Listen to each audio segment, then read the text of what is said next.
오늘 우리에게 주시는 하나님의 말씀은 베드로전서 5장 5절부터 7절까지 말씀입니다. 5절은 제가 읽고요. 6절은 여러분 읽고 7절은 우리 함께 우리 하나님 말씀을 사랑하는 마음으로 같이 합독하도록 하겠습니다.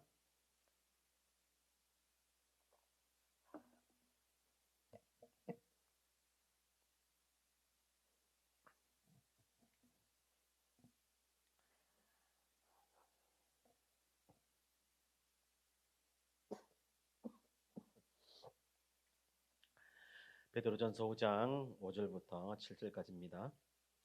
젊은 자들아 이와 같이 장로들에게 순종하고 다 서로 겸손으로 허리를 동이라. 하나님은 교만한 자를 대적하시되 겸손한 자들에게는 은혜를 주시느니라.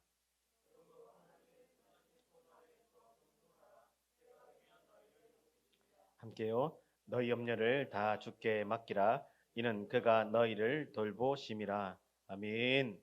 할렐루야. 하나님이 우리에게 말의 권세를 주셨습니다. 믿으십니까? 하나님 우리 말하는 대로 되게 하시거든요. 우리 옆에 사람 바라보면서 2023년 하나님이 당신에게 큰 은혜를 주실 겁니다. 그렇게 한번 인사하겠습니다. 2003년 하나님께서 당신에게 큰 은혜를 주실 것입니다. 아멘.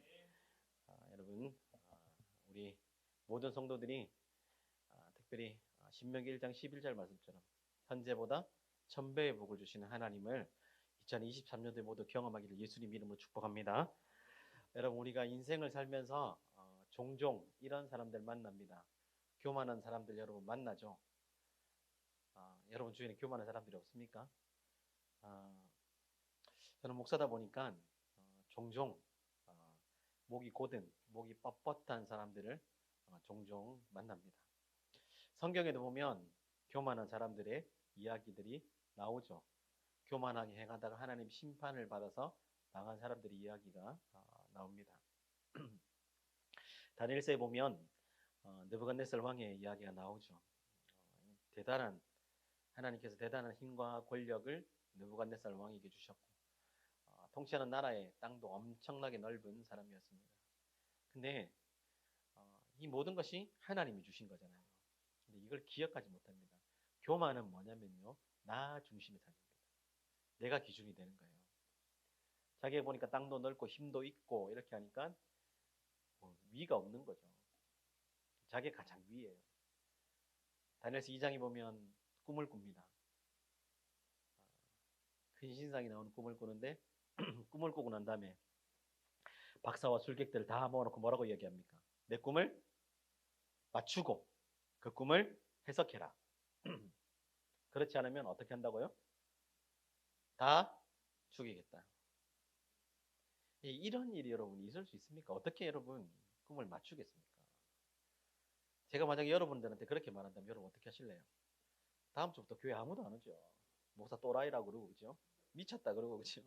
누가 오겠습니까? 근데 막강한 권력과 힘을 가지고 있으니까 그렇게 말하는 거예요. 내 꿈을 맞추고 그것을 해석해라. 그렇지 않으면 다 죽이겠다. 이렇게 맞출 수 있습니까? 하나님이 아니고는 맞출 수 없죠. 하나님이 다니엘을 통해서 그 꿈을 알게 하시고 해석하게 하시잖아요. 그럼 여기서 여러분 이 하나님만 하실 수 있는 일을 경험했다 그러면 어떻게 해야 돼요? 겸손하게 사는 게 정답이죠. 근데 사람은요 그렇지 못해요. 그냥 잘 나가고 잘 되면 어떻게 합니까? 목이 곧아집니다. 그냥 여러분 직장 다니면서 여러분 가장 말단으로 있을 때 겸손하게 하나님 도와주십시오. 잘 되게 해주십시오. 직장에서 승진하게 해주십시오. 막 이렇게 하거든요. 근데 막 잘 되고 승진하고 여러분 쭉쭉 올라가면 어떻게 합니까? 하나님이 그 사람 발 밑에 있어요. 이게 인간의 여러분 모습입니다. 그렇게 멈추면 좋은데 사장이 가서 또 하나님께서 꿈을 느부갓네살에 꾸게 하세요. 큰 나무에 관한 꿈이었어요. 큰 나무 알죠, 여러분? 큰 나무 모릅니까? 우리 동네에 큰 나무가 없나요? 왜 여러분 옛날에 보면 그 시골 마을에 입구에 보면 느티나무 큰 거 막 있고 있잖아요. 제가 초등학교 다닐 때 우리는 국민학교였는데 다닐 때 보통 이제 학교에 있는 느티나무는 기본 500년 이상은 되어줘야 이게 느티나무구나 이렇게 하거든요. 그러니까 우리 초등학교 때도 보면 500년 된 느티나무가 있었어요. 근데 거기에 막 못이 막 박혀 있고 이랬거든요. 그러면 막 우리 아이들이 뭐라 그러냐면 귀신이 못을 박아놓고 올라간 자리다 막 이렇게 하면서 막 얘기하고 막 거기서 막 세종대왕하고 막 그죠? 이순신 장군 밤마다 싸운다 막 이런 얘기하고 라떼는 그랬습니다. 라떼는 여러분 우리 초등학생 지금 이해를 못하죠. 그런 이제 전설들이 있었어요. 사장에 보면 큰 나무가 하나 꿈을 꾸는데 큰 나무가 하나 있었는데 뭐 이렇게 설명해. 그 잎사귀는 아름답고 식물이 여러분 잎사귀가 아름다우려면 쉽지 않거든요. 근데 얼마나 풍성한지 그 잎사귀는 아름답고 열매가 많아서 만민이 먹을 만큼 된다고 그랬어요. 그 나무가. 그리고 들짐승이 그 그늘에서 공중에 새는 그 가지에서 깃들었고 육체를 가진 모든 것이 거기에서 먹을 것을 얻는 나무라고 그랬어요. 그럼 생각해 보세요. 큰 나무가 하나 있는데 모든 육체들이 어떻게 해요? 여기서 먹을 것을 얻는 거. 이게 누구예요? 느부갓네살 왕입니다. 느부갓네살 왕. 하나님이 이렇게 축복하신 거죠. 근데 그 어느 날 하늘에서 이 나무를 잘라라 이렇게 말해요. 어떻게 하라고요? 이 나무를 잘라라. 근데 그 뿌리 그루터기는 남겨두고 7회가 지나고 나면 다시 그렇게 그루터기를 남겨두고 7회가 지날 것이라는 꿈을 꾸게 됩니다. 이게 뭐냐면 교만한 느부갓네살을 어떻게 하시는 거예요? 하나님이 치신 거예요. 교만의 결론은 여러분 이겁니다. 오늘 우리가 읽었던 말씀 보면 베드로전서 5장 말씀 읽었잖아요. 그죠? 베드로전서의 여러분 키워드는 뭐냐면 고난입니다. 고난. 베드로전서의 키워드는 뭐냐면 고난입니다. 고난에 관해서 이야기를 합니다. 여러분 우리는 잘 이해가 안 되죠. 왜 예수 믿는데 예수 믿는 사람이 고난을 받아야 되는가? 여러분 복음을 가진 자는 고난을 받는 것이 마땅하다 마땅하지 않다? 마땅합니다. 내가 여러분 복음을 가지고 있고 복음적인 삶을 살아가는데 고난이 없다? 이건 뭐예요? 잘못된 겁니다. 우리 초등학생들, 중학생들, 고등학생들 여러분 학교 다니면서 복음을 가진 자로 살아가면 뭐가 따라와요? 고난이 따라와요. 바보같이 보이거든요. 세상은 서로 속고 속이고 거짓말하고 내 것을 빼앗아 가려고 하는데 우리는 뭐예요? 빼앗아 가려고 하면 줘야 되고 그죠? 속고 속이면 돼요 안 돼요? 십계명에 절대 그거 가지 마라 그랬거든요. 거짓말하면 돼요 안 돼요? 안 되죠. 그러니까 여러분 그렇게 살아가니까 고난이 와요 안 와요? 고난이 올 수밖에 없습니다. 고난이 안 온다면 여러분 잘못 살고 있는 거예요. 베드로전서 전후서의 키워드가 바로 고난입니다. 베드로전서 1장에는 고난의 축복을 얘기해요. 고난이 뭐라고요? 축복이라고. 아이러니잖아요. 고난이 어떻게 축복이 될 수가 있어요. 근데 고난이 왜 축복인가? 하나님의 칭찬이 있을 것이다. 이거보다 큰 게 없죠. 나중에 영광, 하나님의 영광, 하나님께서 우리에게 영광된 자를 인도하실 것이다. 그리고 하나님을 존귀하게 하실 것이다. 여러분 사람이 주는 상이 아니에요. 하나님이 주시는 상입니다. 이것만큼 값진 게 없어요. 2장은 고난의 삶을 살아가는데 고난의 삶을 여러분 살아가는 동안 여러분 이기기 위해 필요한 게 성화의 삶을 살아가는 거예요. 성화의 삶.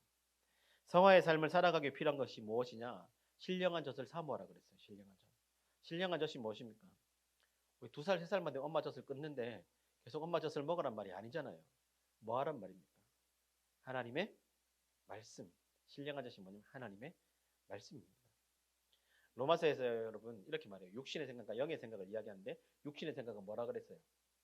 사망이라 그랬어요. 육신의 생각 하나님과 원수된다 그랬습니다. 근데 여러분 잘 보세요. 육신의 생각, 영의 생각 두 가지가 여러분 우리 안에 항상 공존하는데 여러분 육신의 생각이 항상 이길 수밖에 없는 세상에 살아가고 있어요. 맞죠? 세상의 가치관이 눈만 돌리면 있기 때문에. 근데 여러분 육신의 생각을 가지지 않고 영의 생각을 가지고 살아가는 방법이 뭐예요? 하나님의 말씀을 채우는 거예요. 여러분 이거 채우는 만큼 은혜를 누리는 거예요. 여러분 우리 2023년 시작하면서 지금 3주째잖아요. 그죠? 여러분 노트 적고 있습니까? 큐티하고 막 성경 읽고 이렇게 하고 있습니까? 채우는 만큼 어때요?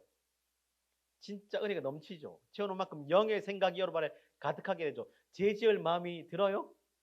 죄지을 마음이 들지 않아요.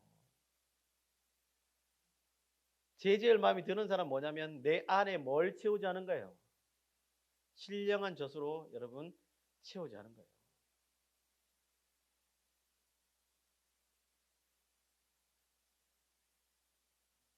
주일에 우리가 하는 성경 공부 여러분 그것만 채워도 달라요.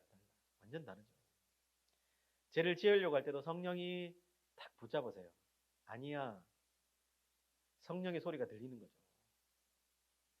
근데 여러분 육의 생각에 사로잡혀 있으면요. 세상 것으로 가득 채우면 성령의 소리가 들리지 않습니다. 말씀을 보고 싶지도 않고 말씀을 읽지도 않고 말씀을 따라 살아가려고 하지도 않는 거예요. 그래서 2장에는 성화 방법이 뭐라고요? 신령한 젖을 삼아라. 그리고 베드로전서 3장에 가면 갑자기 부부 이야기를 부부 이야기. 3장에 가면 갑자기 부부 얘기를 한다고요. 왜 고난 이야기하면서 갑자기 부부 얘기를 할까? 하나님이 최초에 세우신 공동체 가정이거든요. 근데 그리스도인은 숙명적으로 고난이 따라오는데 여러분 그 고난을 이길 수 있는 방법이 여러분 어디서부터 시작되는가? 가정에서 시작되는 거예요. 남편과 아내의 관계에서부터 여러분 이게 시작되는 거라고요. 가정이 여러분 하나님 말씀에 딱 붙들려 있으면 어떤 복음 때문에 찾아오는 어떤 고난도 이길 수 있는 거죠. 가정이 여러분 육의 생각으로 가득하다고 생각해 보세요. 그러면 늘 싸우는 거죠. 여기서 이렇게 말해요. 아내는 남편에게 어떻게 하라고요? 순종하라고 말해요. 순종하라고. 요즘 여러분 가치관과 완전 다르죠. 그죠? 큰 소리 쳐야 되는데 여성 상위 시대죠. 여성이 큰 소리 쳐야 되는데 성경은 뭐라고 얘기합니까? 남편에게 순종하라고 말합니다. 순종하라고 말해요. 여기서 끝나는 게 아니고 남편은 아내를 어떻게 하라고요? 귀하게 해요. 귀하게. 더 연약한 질그릇이기 때문에 귀하게 여기라 그랬어요. 귀하게 안 여기면 어떻게 돼요?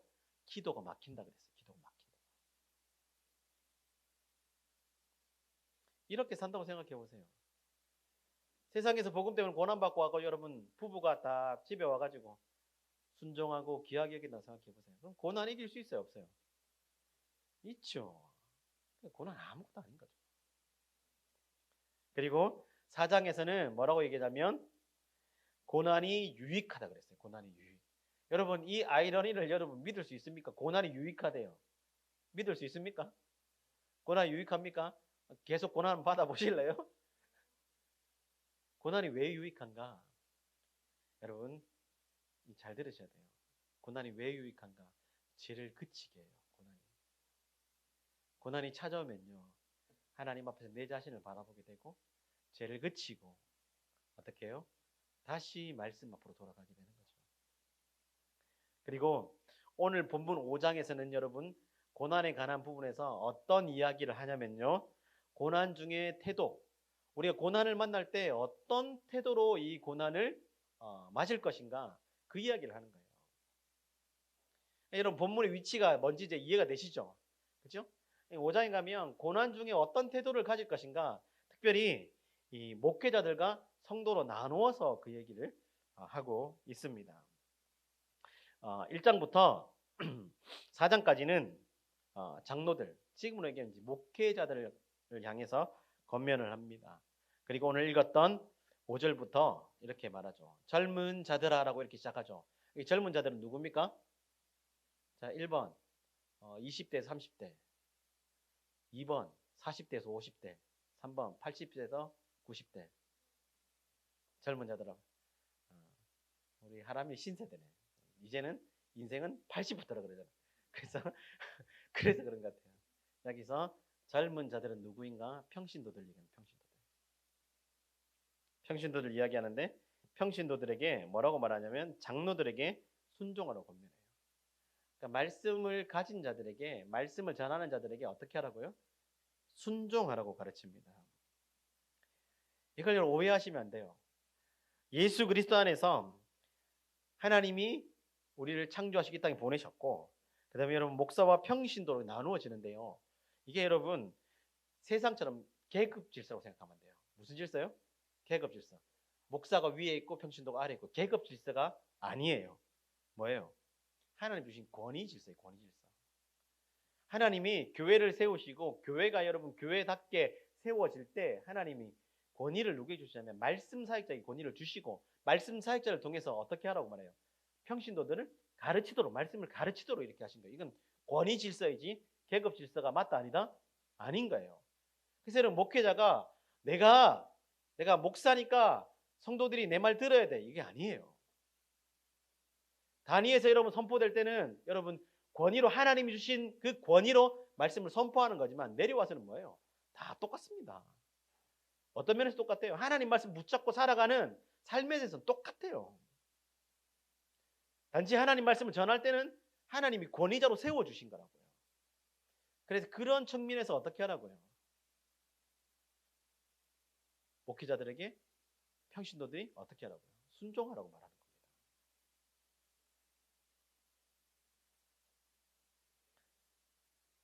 교만은요, 여러분, 권위에 순종하지 않는 거예요. 가정에 여러분 제사장으로 남편을 세워주셨는데 남편의 말에 순종하지 않는 것은 뭐냐면 교만한 겁니다. 부모를 여러분 하나님이 권위자로 세워주셨는데 부모의 말에 순종하지 않는 건 뭐냐? 교만한 겁니다. 교회에서 하나님이 권위자로 말씀을 전하는 사역자를 세워주셨는데 거기에 순종하지 않는 건 뭐냐면 교만한 거예요. 왜 여러분 순종하지 않는지 아세요? 내가 다 안다는 거예요. 내가 다 아는데 내가 다 알기 때문에 그렇게 하면 안 된다는 거죠.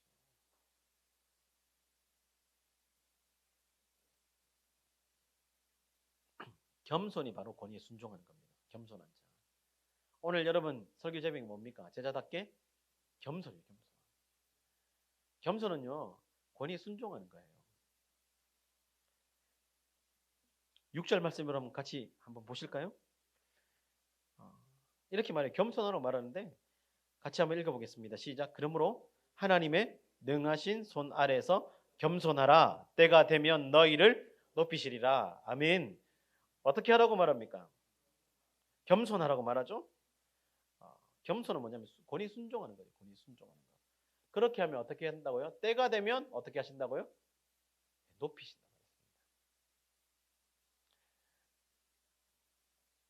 하나님의 능하신 손에서 겸손하라고 말했는데 하나님의 능하신 손 안에서 겸손하는 게 어떤 의미일까요? 하나님의 능하신 손 아래서 겸손, 이게 어떤 의미일까요? 이게 여러분 이 본문을 해석하는 중요한 이제 키 문장인데요.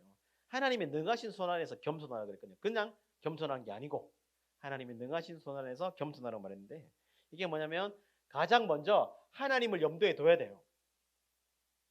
누구를 먼저요? 하나님을 염두에 두고 그 다음에 내 자신을 보고 남을 보라는 거예요. 교만은 뭐냐면 하나님을 염두에 두지 않습니다. 내 자신이 가장 위에 있기 때문에 내 자신 중심으로 바라보는 거예요. 하나님도 바라보고 남도 바라보는 거예요. 그러나 여러분 이 하나님의 능하신 손 아래 겸손한 게 뭔가? 하나님을 염두에 두고 하나님이 기준이에요. 하나님을 기준에 두고 내 자신을 하나님을 통해서 바라보고 다른 사람도 하나님을 통해서 바라보는 거. 이게 뭐냐면 하나님의 능하신 손 아래서 겸손한 겁니다. 그러나 교만한 사람은 다르죠. 어떻게 살아갑니까? 교만한 사람들의 특징이 뭐예요? 잘 들어보세요, 여러분. 우리 안에 이런 모습이 있는지 없는지 한번 보세요. 다른 사람 멸시합니다. 그리고 항상 내가 옳다고 말해요. 무슨 얘기하면 에이 그게 아니고 틀렸어. 항상 사람들 멸시합니다. 교만한 사람입니다. 두 번째는 뭐냐면 감사하지 않습니다. 교만한 사람은 절대 감사하지 않습니다. 감사할 게 없어요. 세 번째, 살다 보면 자기보다 잘난 사람이 있을 거 아니에요. 그럼 어떻게 합니까? 야유를 보냅니다. 속으로 지가 잘났으면 얼마나 잘났어.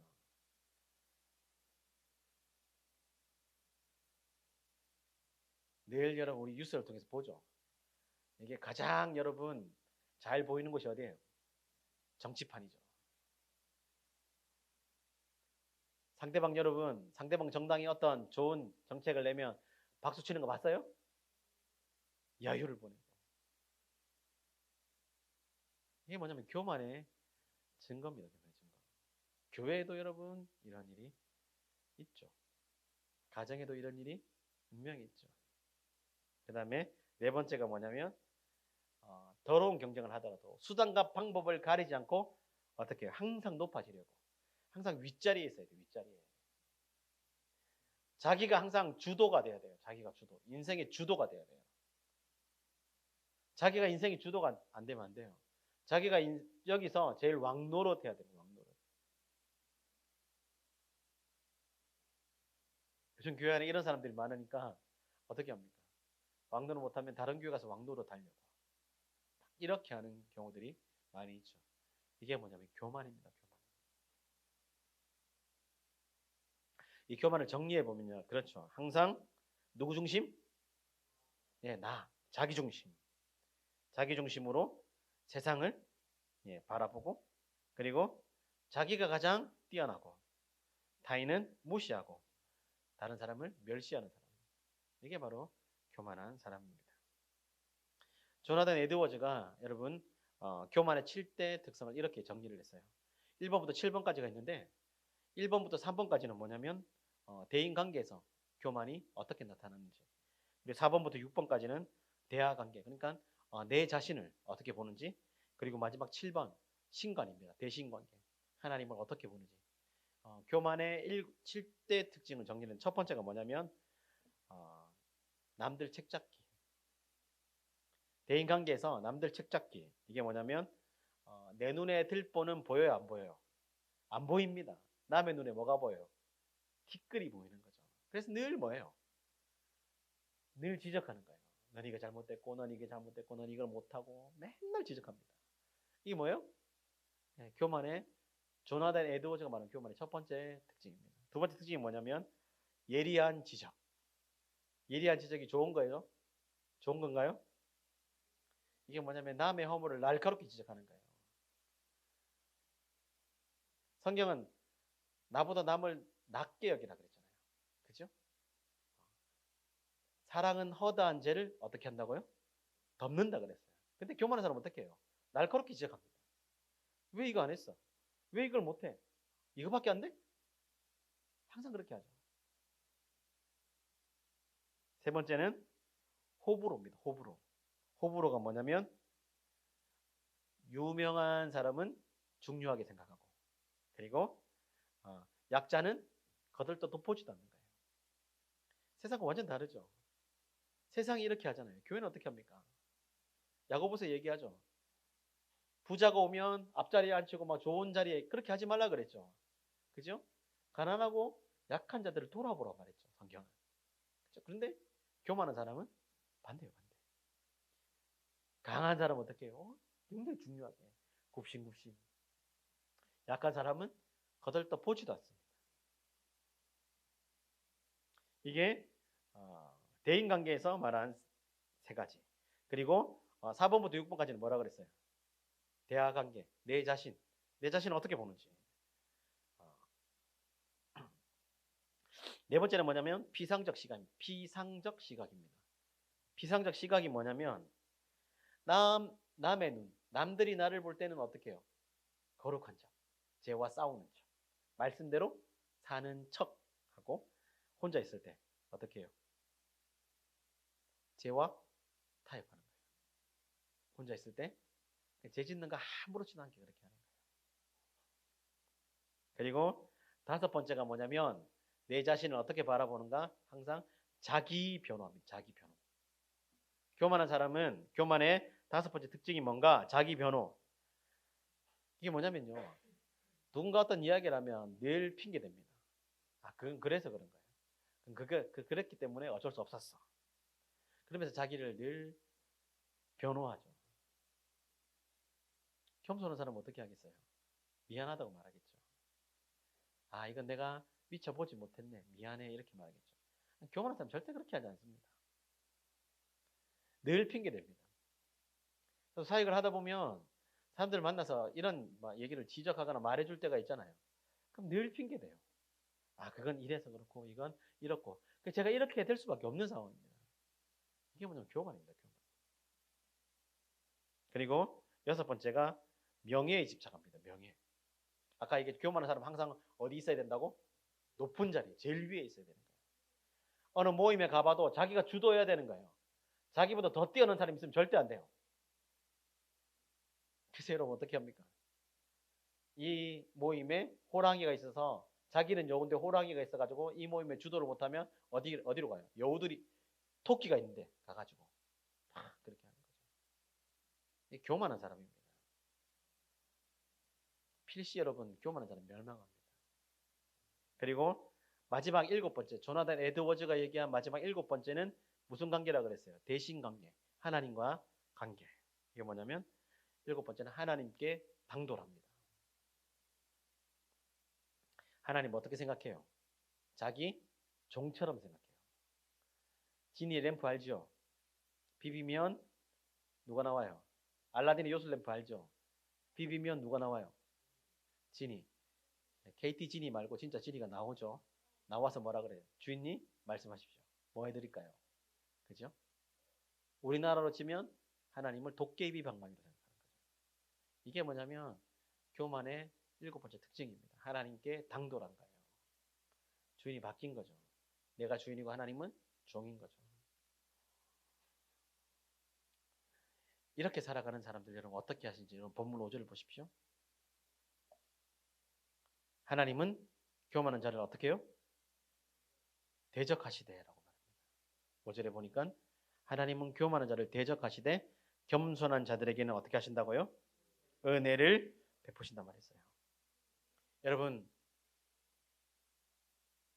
하나님이 여러분 인생을 대적하게 만들고 싶습니까? 아니면 하나님의 은혜를 누리고 살고 싶습니까?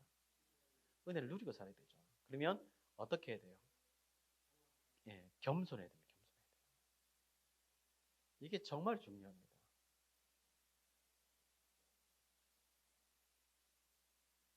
제자답게 살아가는 삶이 뭐냐면요. 예수님 부받는 삶이죠. 예수님이 교만하셨습니까? 그분 겸손하셨습니다. 팻 윌리엄스가 그의 책에서 이렇게 말했어요. 겸손 성공의 비결이라는 책에서 이렇게 말했어요. 참 성공의 열쇠는 겸손한 정신이다 이렇게 말했어요. 참 성공의 열쇠가 뭐라고요? 겸손한 정신이다.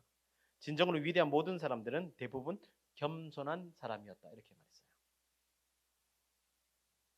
미국의 대통령 중에서 여러분 지금도 가장 존경받는 대통령이 누군지 아시죠? 만년 1위입니다. 계속 1위 하고 있어요. 이거 뒤바뀌지 않습니다. 미국의 대통령 중에서 지금도 가장 존경받는 대통령. 예, 맞습니다. 16대 대통령 아브라함 링컨입니다. 똑똑해요, 여러분. 16대 대통령 아브라함 링컨입니다. 왜 여러분 지금도 미국 사람들이 아브라함 링컨을 존경하는 줄 알아요? 가장 겸손했기 때문에 그렇습니다.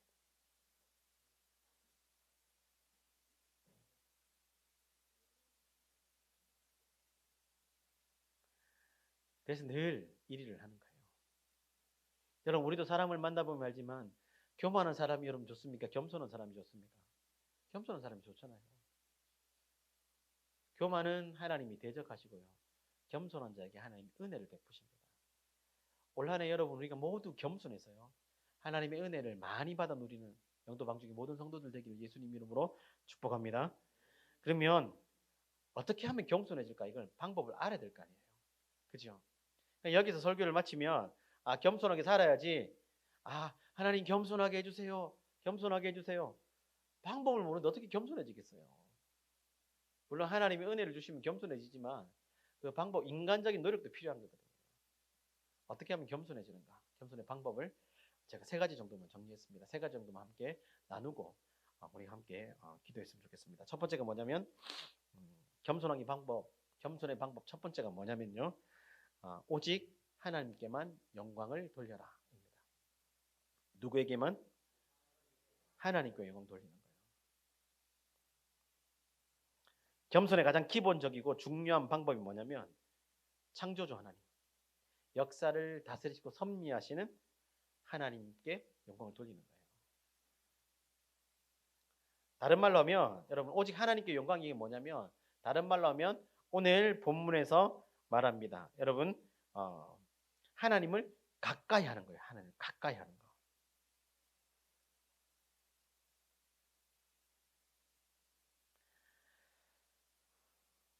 하나님을 가까이 하는 게 여러분 무엇인가? 7절 말씀 보십시오. 하나님께 영광 돌리는 것은 하나님께 가까이 가는 건데요.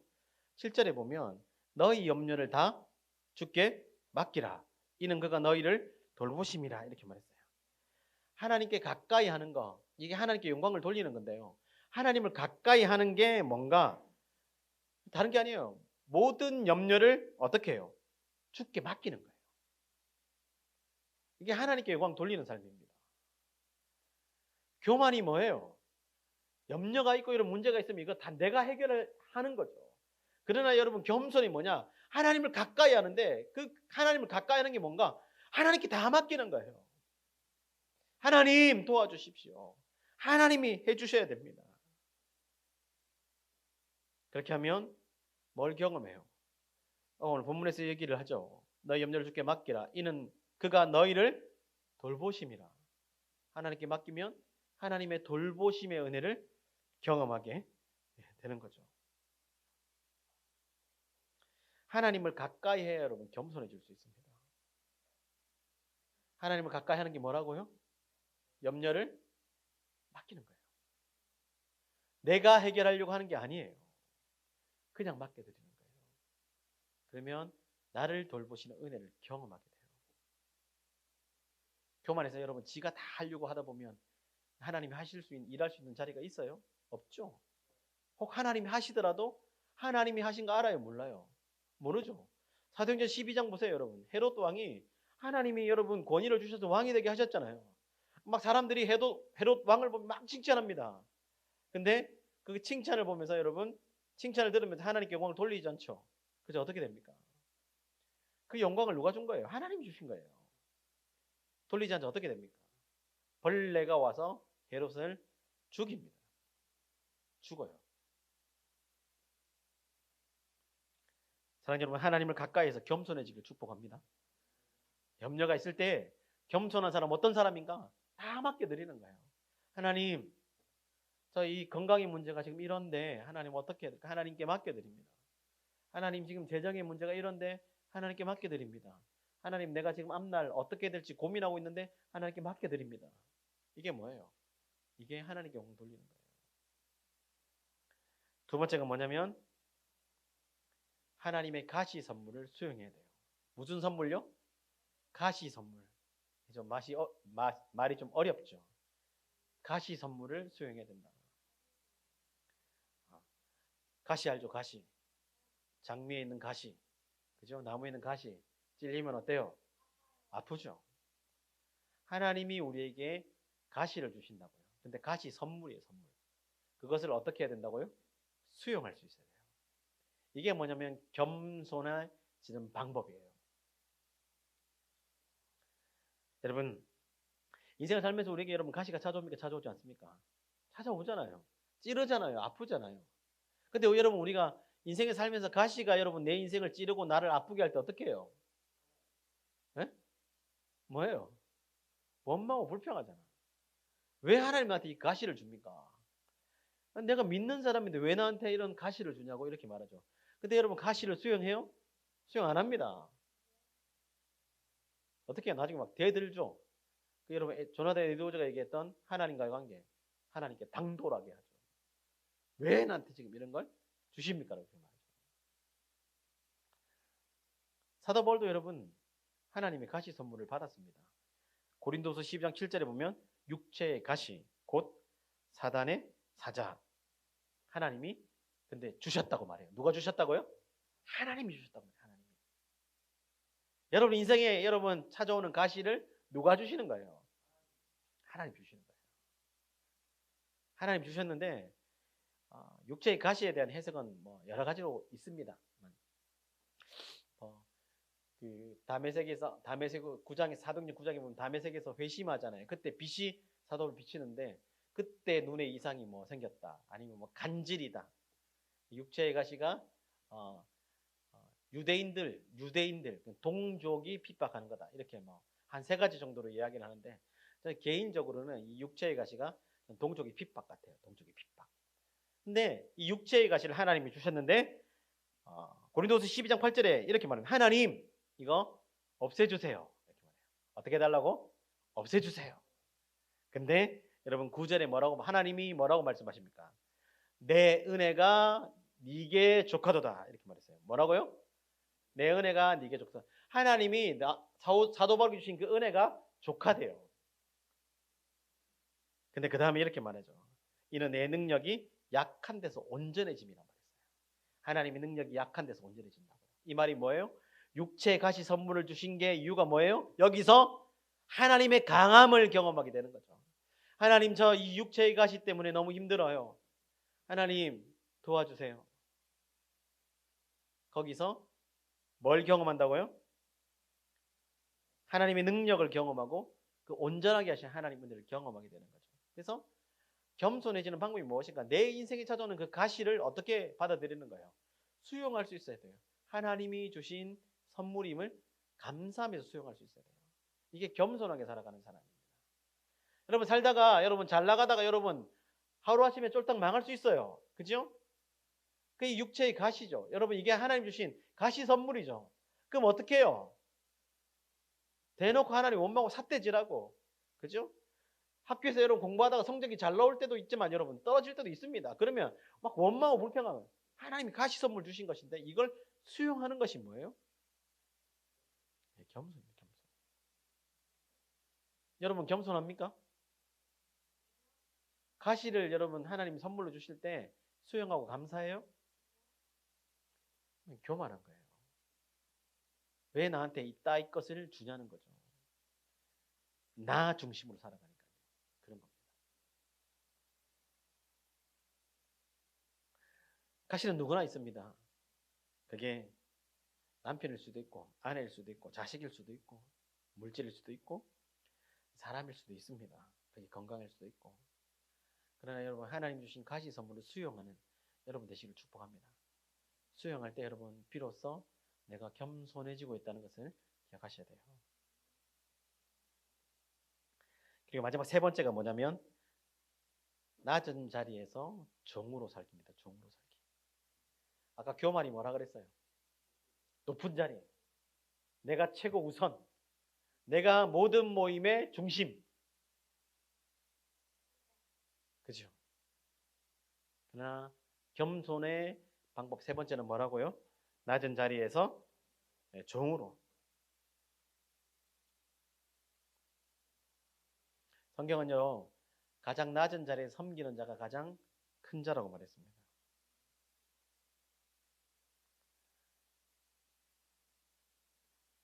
우리가 개척한 지 한 8년 정도 이제 되죠. 여러분 예배 마치고 다 돌아가죠. 그죠? 다 돌아가고 나면 뒤에 남아서 전수사님과 간사님이 쓰레기 정리 다 해요. 그게 뭐냐면 그게 여러분 낮은 자리에서 섬기는 거예요. 그건 하나님이 가장 크게 보시는 거예요. 우리는 하자 해도 잘 안 하죠. 그냥 집에 가기 바쁘죠. 이게 뭐냐면 낮은 자리 종으로 섬기는 겁니다. 저도 이게 굉장히 중요하다고 생각해요. 목사 연차가 많아지고 사역의 경륜이 쌓이고 하면 안 하려고 해요. 안 하고 싶어 하고. 근데 그건 뭐냐 교만한 모습이에요.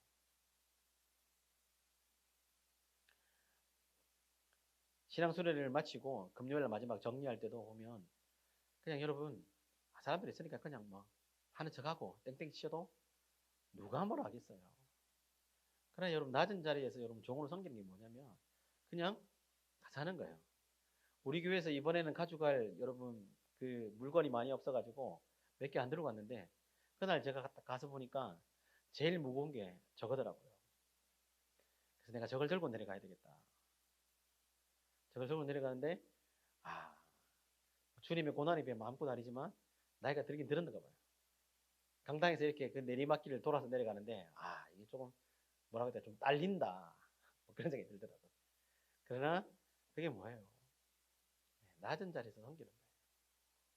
여러분 제가 저거 신대 안 된다고 막 그때 남아 있었던 게 이제 전사님하고 정은이하고 선교하고 있었는데 저한테 욕하겠어요. 물론 속으로 욕할지도 모르겠지만 욕 안 하거든요. 근데 저 들고 내려가는 거예요. 그게 뭐냐면 겸손입니다.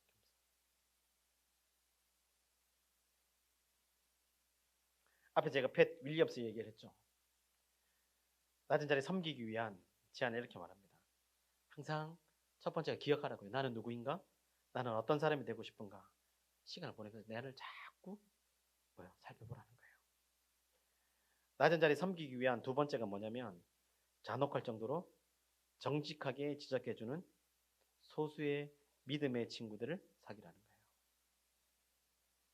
낮은 자리 종으로 섬기기 위해서 진짜 직설적으로도 그냥 친한 친구이기 때문에 말해주는 거. 그 친구를 사귀라는 거예요. 잠언 27장에 얘기하죠. 친구 권고에 대해서 얘기를 하죠. 바른 말 해주는 친구. 그런 친구를 사귀라는 거예요. 그래야 여러분 낮은 자리 종으로 섬길 수 있습니다.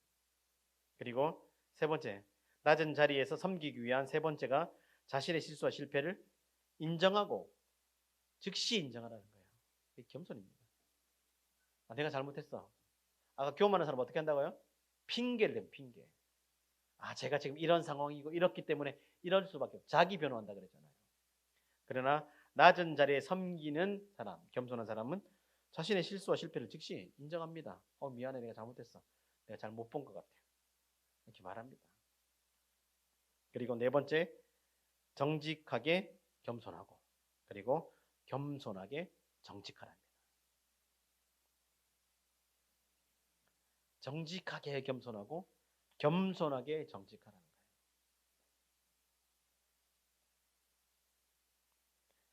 그러면 이렇게 살아가면 하나님께서 때가 되면 우리를 높이신단 말이죠. 그죠? 신명기 28장 1절 한번 찾아보겠습니다. 신명기 28장 1절 말씀 같이 한번 찾아보겠습니다.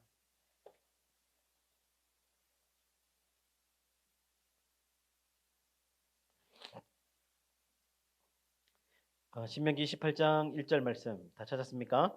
같이 한번 읽어볼게요. 시작. 내가 내 하나님 여호와의 말씀을 삼가 듣고 내가 오늘 내게 명령하는 그의 모든 명령을 지켜 행하면 내 하나님 여호와께서 너를 세계 모든 민족 위에 뛰어나게 하실 것이라. 아멘. 때가 되면 높일 거라 그랬죠. 어떻게 해요? 너를 세계 모든 민족 위에 뛰어나게 하실 것이라 말했어요. 겸손하게 살아가면 하나님 여기서 아인슈타인 같은 사람 안 나오게 하시겠어요? 세계적으로 유명한 피카소 같은 이런 유명한 화가, 기업인, 워렌 버핏 이런 사람 안 나오겠냐고요. 아브라함 링컨 같은 이런 대통령 안 나오겠어요? 나오죠. 어떻게 할 때요? 겸손할 때요. 하나님이 높이십니다. 말씀의 결론을 맺겠습니다. 여러분 올 한 해 우리 모두가 제자답게 겸손하게 살아가기를 예수님 이름으로 축복합니다. 겸손의 방법 첫 번째가 뭐라 그랬어요? 어떻게 하자? 오직 하나님께 영광. 좀 더 풀면 하나님을 가까이 하는 거라 그랬죠. 하나님을 가까이 하는 게 뭐라 그랬어요? 모든 염려를 주께 맡기는 거. 두 번째가 뭐라고요? 하나님의 가시 선물을 수용하는 거. 인생에 가시가 분명히 있어요. 그러면 가시를 보면서 어떻게 하라고요? 감사합니다. 하나님 이거 가시 제거해 주세요. 기도할 수 있습니다. 그러나 제거 안 해주시면 감사합니다. 내 은혜가 내게 족하도다. 약한 데서 내 능력이 온전하여 지민이라 이렇게 말씀하셨어요. 마지막 세 번째 겸손해지는 방법은 뭐라고요? 낮은 자리에서 종으로 살아가는 거. 여러분 교회에서 다 종으로 살아가세요. 다 섬기세요. 우리 지체들 중에 이런 분들 많아요. 종으로 섬기는 거예요. 열심히 일해서 자기가 번 돈 가지고 어떻게 합니까? 간식 사고 먹을 거 사가지고 먹게 해주고 종으로 섬기는 거예요. 그렇게 하면 하나님 어떻게 하신다고요? 때가 되면 높이시리라. 신명기 28장 1절 어떻게 높이신다고요? 세계 모든 민족보다 어떻게 하신다고요? 세계 모든 민족 위에 뛰어나게 하실 것이라고 말씀하셨어요. 아멘. 저 여러분 그런 사람들에게 예수님 이름으로 축복합니다. 겸손하게 살아서요. 세계 모든 민족 위에 뛰어나게 하시는 하나님의 축복을 받아 누리는 우리 방송의 모든 성도들 되기를 예수님 이름으로 축복합니다.